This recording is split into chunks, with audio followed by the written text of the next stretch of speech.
right, we cross over to New York, where we are expecting the Duke of Sussex, Prince Harry, to make a keynote address at the United Nations General Assembly as it marks the Nelson Mandela International Day.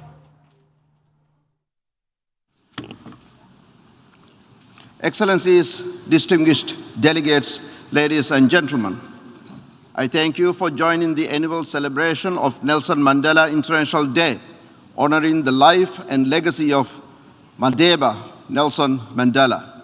I would like to take this opportunity to express my deepest gratitude to the government of South Africa, particularly His Excellency Mondil Gumgubele, Minister in the Presidency of South Africa, as well as Nelson Mandela Foundation for their support organizing today's event.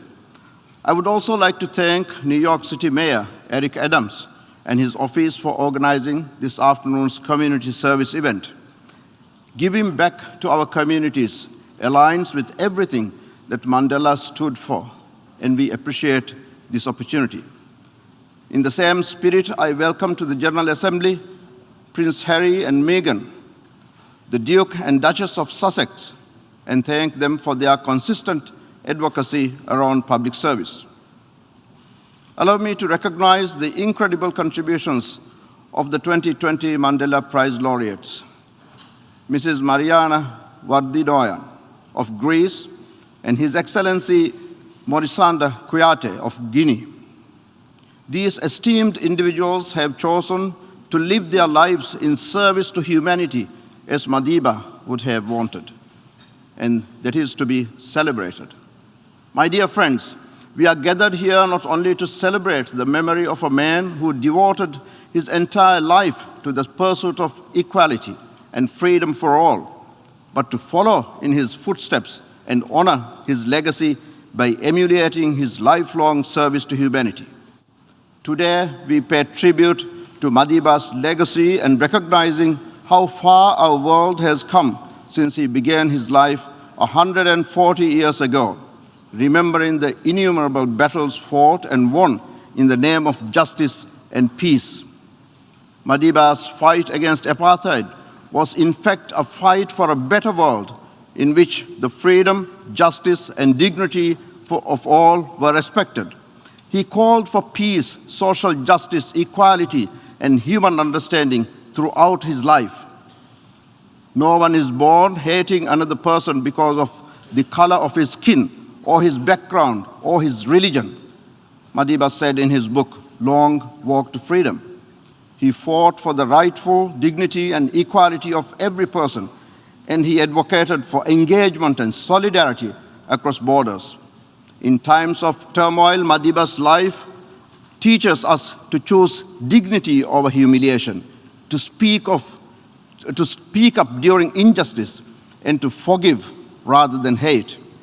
He once said, "To be free is not merely to cast off one's chains, but to live in a way that respects and enhances the freedom of others." Madiba's life is a testament that sustainable conflict resolution requires more than an end to violence. It depends on justice and compassion. This was amply reflected in the Truth and Reconciliation Commission, which was formed in South Africa to promote reconciliation and forgiveness among both the perpetrators and the victims of apartheid.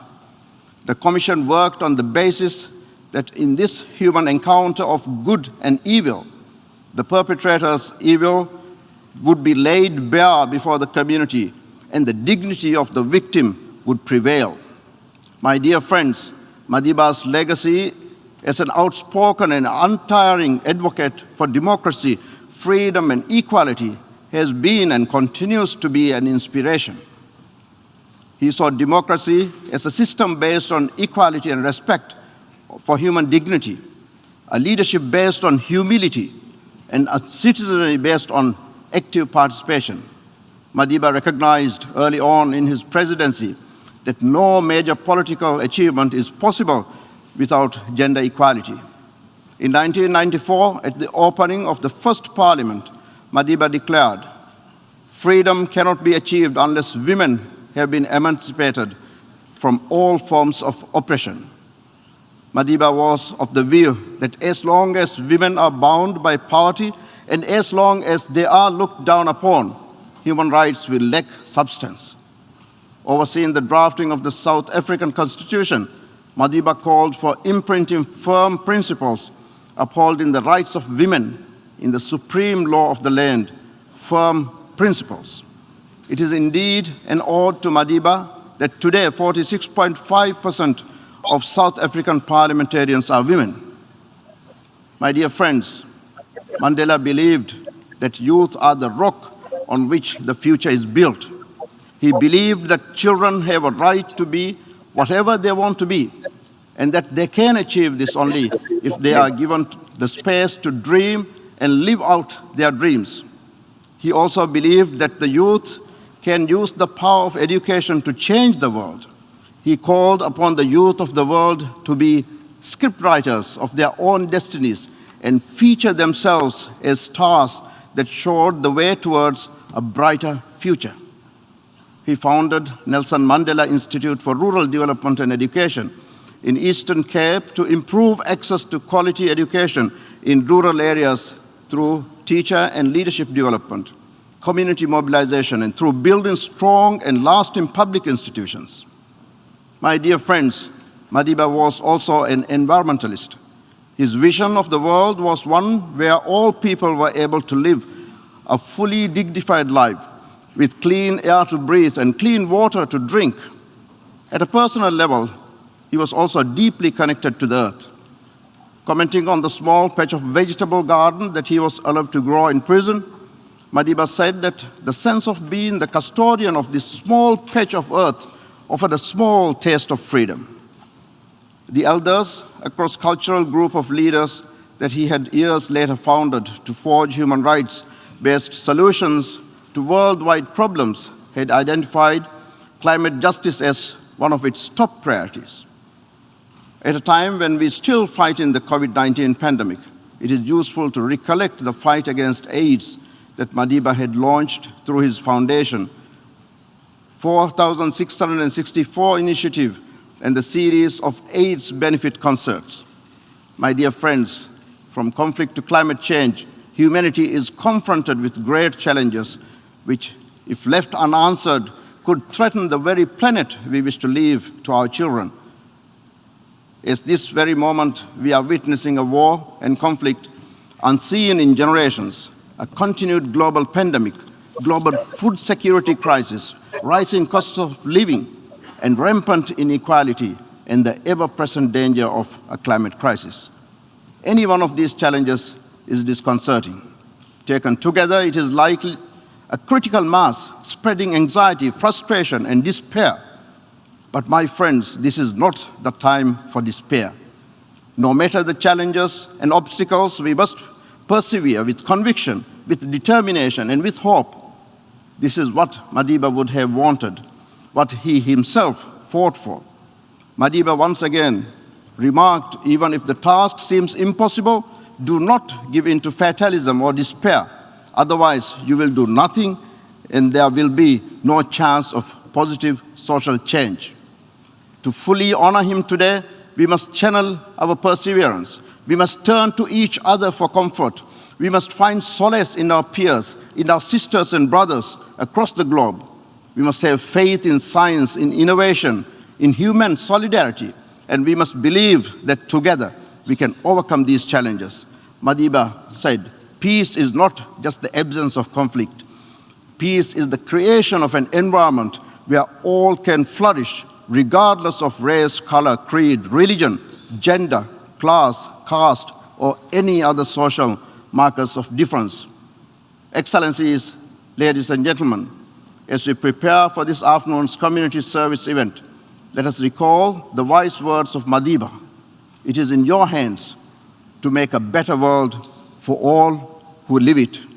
Today and every day, let us come together and honor Madiba's memory in the spirit of his legacy through service for all of humanity. I thank you.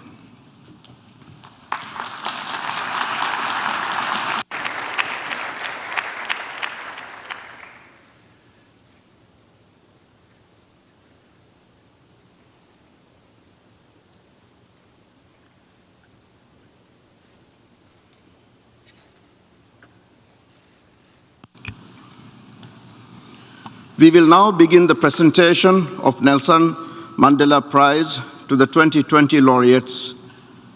Ms. Mariana Wardinoya, Goodwill Ambassador of UNESCO and President of Elpida Hope Association of Friends of Children with Cancer, and His Excellency Morisanda Kouyaté,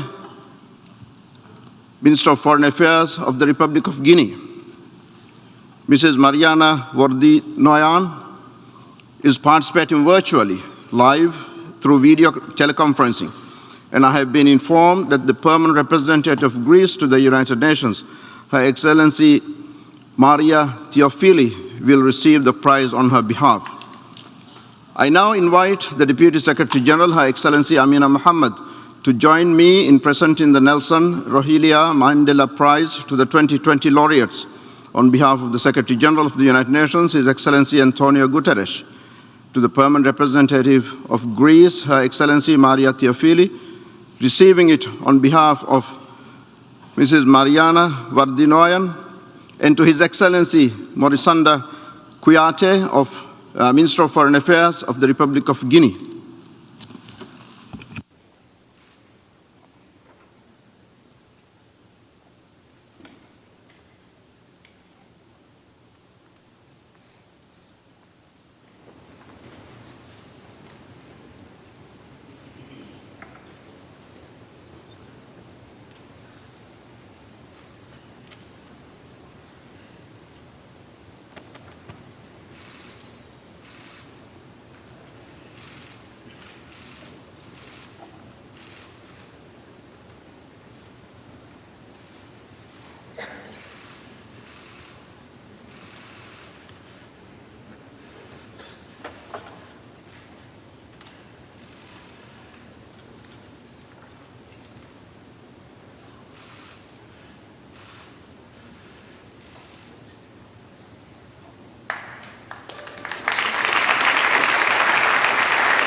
I thank the Deputy Secretary General for presenting the prizes to the laureates on behalf of the Secretary General.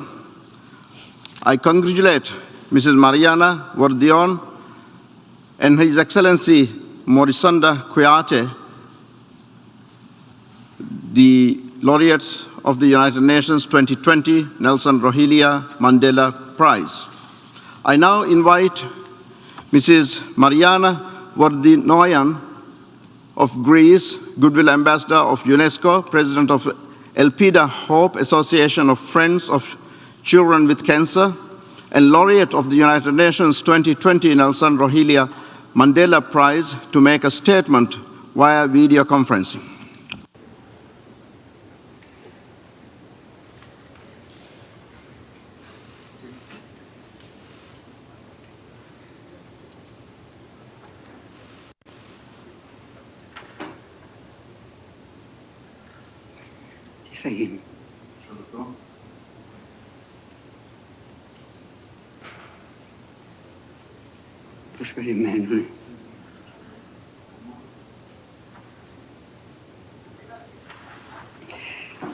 Your Excellency, Mr. President of the United Nations General Assembly, Your Excellency, Ms. Deputy Secretary General, Excellencies, in the challenging times we are living in, core values as peace, social justice, health, education, but also the gift of life itself, unfortunately, cannot be taken for granted. The fight for protecting human rights is more important than ever, and symbols who dedicate their lives in the protection of human rights, like Nelson Mandela did, became the shining light to guide our paths. This is the reason why it is a great honor for me to join my voice with the voice of the United Nations on this symbolic day in order to pay tribute to the life, work, and ideals of Nelson Mandela. I feel truly blessed that my action, life path, and beliefs brought me close to this legend. I humbly receive today this distinction that bears his name and carries all the values and ideals of his life. This is for me a great honor, but also a great commitment. I'm feeling deeply moved, and I would like to express my warmest thanks and gratitude to the United Nations for this immense honor, and also warmly congratulate Dr. Morisanda Kouyaté. This highly significant distinction is a recognition for my fight against childhood cancer and my foundation's work for the defense of human rights in education and society. A true honor for me, but also for my home country, Greece, and the Greek people who have supported my work and humanitarian efforts. This award belongs to the thousands of children that became our source of strength throughout our struggles against childhood cancer for more than 30 years. Children from Greece, Balkans, Mediterranean, Africa, and beyond are our everyday heroes. And our pediatric oncology hospital in Athens, one of the most advanced hospitals in Europe, in our significant accomplishment towards our vision for a world without borders in children's health. In order to protect children's health, our hospital is always ready to respond to any international call for help, like we recently did for the children with cancer from Ukraine. The United Nations Development Goals, as well as UNESCO's priorities for education, peace, human rights, cultural heritage, and dialogue among civilizations, are the cornerstones of our foundation for supporting vulnerable groups like as refugees and homeless people, and also for bringing human rights education in the Greek schools to provide students with noble examples and new opportunities. In my 35 years of action, I have always tried to pay service to humanity, to make a difference in other people's life, like Mandela in his wise words said. Nelson Mandela International Day 2022 is a great opportunity for the world to receive an ecumenical message for peace and international cooperation from the heart of the United Nations. Nelson Mandela's timeless legacy and the global theme of Nelson Mandela Day 2022, do what we can with what we have, wherever we are, remind us that even through small acts of kindness, solidarity, and giving, standing by the weakest members of our society, we can all try to make our world a better place. Nelson Mandela changed the human history, changed the human mind and the lives of millions of people. Let the power of his soul, his visions, and his values guide our steps. We owe it to the memory of this great advocate for human rights, but we also owe it to our children, to our civilization, to our fellow humans, and to life itself. Thank you.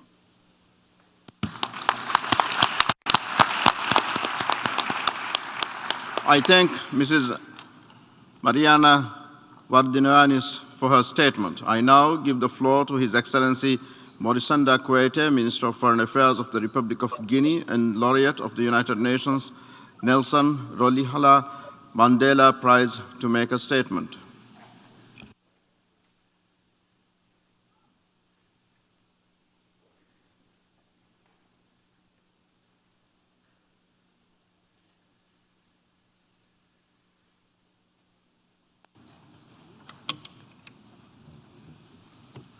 Excellences, Monsieur Abdullah Shahid, Président de l'Assemblée générale des Nations unies, Excellence Madame Amina Mohamed, Secrétaire générale adjointe des Nations unies, Excellence Monsieur Mondli Gungubele, Ministre de la Présidence de la République de l'Afrique du Sud, Excellences, Mesdames et Messieurs les représentants des groupes régionaux, Excellences, Mesdames et Messieurs les ambassadeurs, Monsieur Eric Adams, maire de la ville de New York, Prince Harry et Madame, duc de Sussex, chère Madame Mariana Vardino-Yanis, honorables invités, Mesdames et Messieurs. Vardino-Yanis, distinguished guests, ladies and gentlemen, allow me first and foremost to express on my own behalf, on behalf of my family and on behalf of my country, the Republic of Guinea, my sincere and deep gratitude to the United Nations, our common organization, for having awarded me the very prestigious Nelson Mandela Prize in 2020.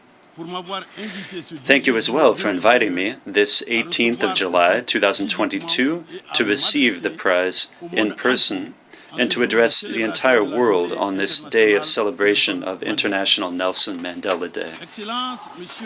Excellencies, Your Excellency, President, Mr. President, distinguished guests, ladies and gentlemen, my personal adventure began one evening. It was in the year 1983. I was in Guinea, a modest prefecture of Guinea. I was a young doctor, a hospital director, one full of enthusiasm. I received in the emergency room two twins, Hassanatu and Husseynatu. They were 12 years old, and they had just been circumcised, mutilated, and they suffered extensive bleeding, which led to them losing their lives, despite the efforts of all of the staff, the medical staff.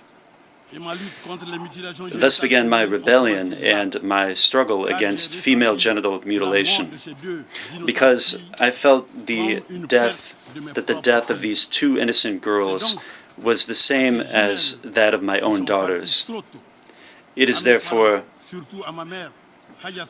to these two twins who departed too soon, to my parents, above all my mother Hadia Saran Condé, and to my wonderful family, to the women of Guinea, of Curaçao, of Africa, and the world, to whom I dedicate this prize. The 18th of July is now written in letters of light in the history of humanity.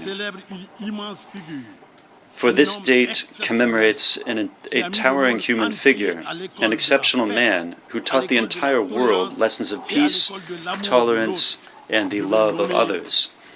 I am referring to Nelson Rolihlahla Mandela. I remember when I was a young student in school, every Saturday we would make a chant. We would say, "Free Mandela, free Mandela, free Mandela," today. So today, it's very emotional for me to carry the name of this amazing historic man. More than ever, we need Nelson Mandela. We need the spirit of Mandela. For we are confronted with a world that has strayed into upheaval and that has created new threats to its own existence. Indeed, ladies and gentlemen, there is gender inequality with its consequences, namely violence against women and girls, including female genital mutilation and child marriage. There's an increasingly deep gap between the rich and the poor. There is the destruction of the ozone layer with its drastic consequences on the climate. There are wars, terrorism, hunger, water shortages. All these continue to shake our planet. We can check these scourges with the spirit of Mandela. This year, we are celebrating this day under the following theme: do what you can with what you have, wherever you are.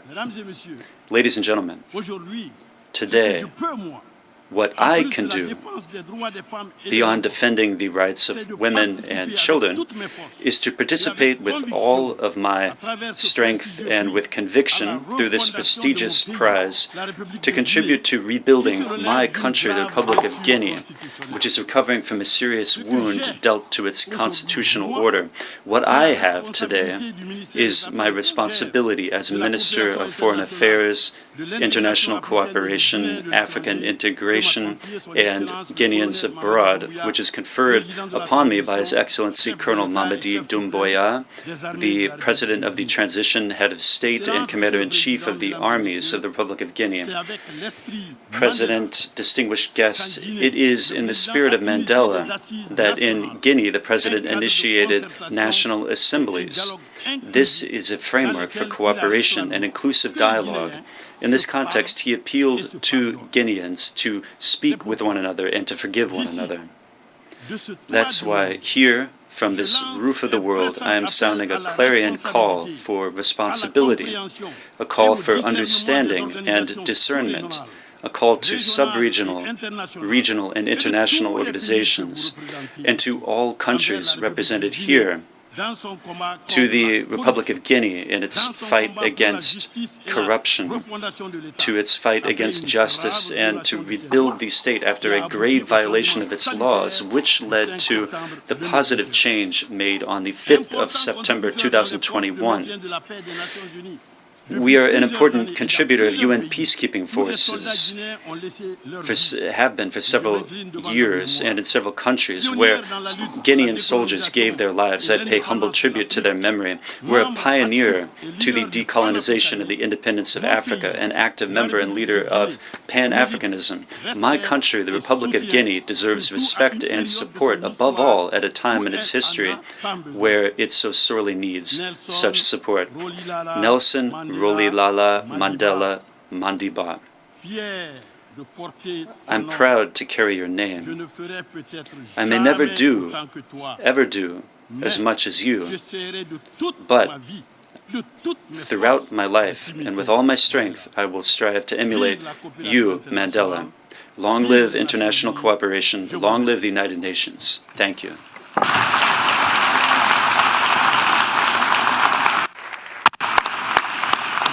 I thank Dr. Morrison Dakoyate for his statement. I now give the floor to the Deputy Secretary General of the United Nations, Her Excellency Amina Mohammed, to make a statement on behalf of the Secretary General.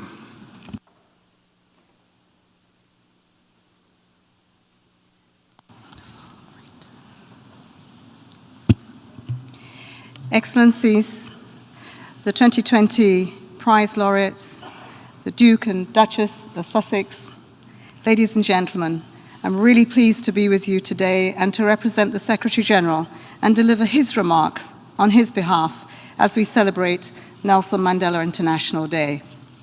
And his message is, today the world honors a giant of our time, a leader of unparalleled courage and towering achievement, and a man of quiet dignity and deep humanity. Nelson Mandela was a healer of communities and a mentor to generations. He remains a moral compass and a reference to us all. Madiba walked the path to freedom and dignity with steely determination and with compassion and love. He showed that each and every one of us has the ability and responsibility to build a better future for all. Our world today is marred by war, overwhelmed by emergencies, blighted by racism, discrimination, poverty and inequalities, and threatened by climate disaster. Let us find hope in Nelson Mandela's example and inspiration in his vision. Today and every day, let us honor Nelson Mandela's legacy by taking action, by speaking out against hate and standing up for human rights, by embracing our common humanity, rich in diversity, equal in dignity, united in solidarity, and by together making our world more just, compassionate, prosperous, and sustainable for all. Excellencies, this was the message of the Secretary General. Dear friends, what an amazing feeling it is, after virtual commemorations over the past 2 years, that we can be together in person to pay tribute in this august General Assembly Hall, the very place Madiba spoke to us after his long walk to freedom. On a personal note, Madiba has been an inspiration for me ever since I was a young child in Nigeria, trying to find my path. Since then, Mama Grassa and Selo Hatang, through the Nelson Mandela Foundation, keep the fire under our feet on the many issues that Nelson Mandela Madiba embodied. I've taken to heart his profound lesson that we all have the ability and responsibility to take action, that there is no us and them. We are in this together, carrying a shared responsibility to preserve our common home and stand in solidarity with one another. All over the world, there are people who follow in Madiba's footsteps with that same stubborn optimism that defined him. I would like to acknowledge two of those such people today that we were able and honored to give the laureates of the 2020 Nelson Mandela Prize. Ms. Mariana Vardinoyannis of Greece and her decades-long fight against childhood cancer, and Dr. Morisana Koyate of Guinea for his quest to end female genital mutilation. COVID restrictions have not allowed one of our colleagues to travel to New York, but we're really pleased to hear the statement of Morisana Koyate today, and we congratulate you both. The Nelson Mandela Prize is guided by the purpose and principles of our United Nations and the promise of the ideals that were championed by Madiba.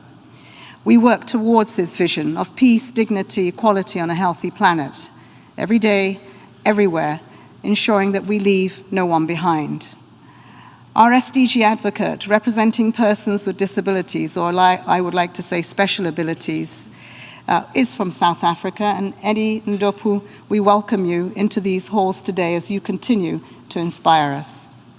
Our best tribute to Madiba is to realize the promise of the Sustainable Development Goals, to stand in solidarity against hate, and to work for peace and prosperity and human rights for all on Mandela Day and every day.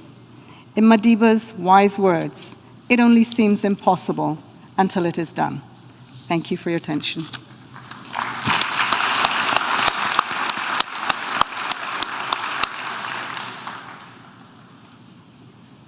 I thank the Deputy Secretary General for her statement. I now give the floor to His Excellency Mondil Gungubele, Minister in the Presidency of the Republic of South Africa, to make a statement.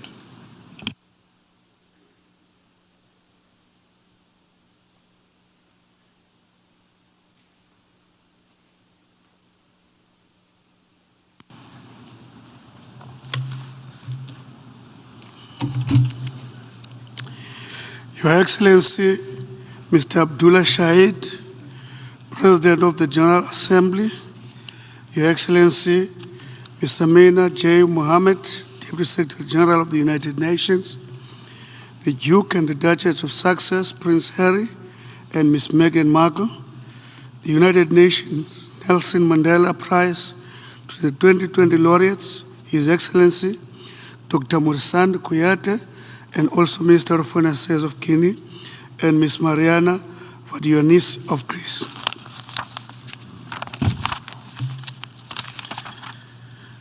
Mr. Eric Adams, the Mayor of New York, distinguished excellencies, dear colleagues and friends, it is a matter of great privilege for me to address this august gathering on behalf of the government of the Republic of South Africa and His Excellency President Cyril Ramaphosa to mark the Nelson Mandela International Day in honor of the lifelong work of our late beloved global icon and first president of our democratic republic, Nelson Rolihlahla Mandela, who was also born on this historic day. The South African government shall never take for granted the landmark decision of the United Nations taken in November 2009 to officially declare 18th of July as a Mandela Day. Mr. President, the chosen theme for this year's Mandela Day, as issued by the Nelson Mandela Foundation, is about creating awareness of interactions between food security and climate change. Crucially, the selected tagline for this year's edition is "Do what you can with what you have wherever you are. The lifelong work of Nelson Mandela in service of justice causes for the benefit of humanity is a testament that everyone can play their role for the greater good with what they have in their respective societies and communities. Nelson Mandela dedicated 67 years of the best years of his life to the service of others, albeit in very difficult conditions, including 27 years of imprisonment. The unprecedented global challenges currently confronting humanity and the planet we share require that the international community acts in harmony, true solidarity, and common purpose. As we grapple with peace and security challenges, human rights atrocities, climate disaster, COVID-19. All right, we're back in live in New York for United Nations marking Nelson Mandela International Day. Objectively, these food security challenges, we note the efforts of the United Nations in this regard. Our goal 13, the consequences of climate disaster, are no longer in the confines of scientific academic journals, but are now a lived reality. The extreme weather condition characterized by rising sea levels, increased heat waves, droughts, and flood caused by climate change are devastating our planet and impact on livelihoods of people all over the world, particularly the poor. For the sake of the future generation, we urgently need to adhere to our great international commitments to guarantee food security as well as ensure that we limit global warming to 1.5 degrees Celsius. This we can achieve if we all row in the same direction as the wisdom in the Swahili proverb urges us to do if we want meaningful results. We will not be able to achieve our noble objectives without peace in the world. Nelson Mandela would have urged the international community during this period to invest more in diplomacy, mediation, and peaceful resolution of all conflicts. He would have abhorred any attempts to prolong instead of stopping conflict. It is disheartening to know that, as the United Nations General Secretary has reminded us, the world today faces more violent conflicts than at any period in the past 7 decades, and 2 billion people live in conflict-ridden areas. Mr. President, as I conclude, I wish to remind this august gathering that Nelson Mandela's life was synonymous with painful struggle but never relented in the face of adversity. Rather, he understood that making the world a better place than you had found it was very noble and gratifying endeavor. Most importantly, Nelson Mandela accepted that committing yourself to struggle was a lifelong obligation when he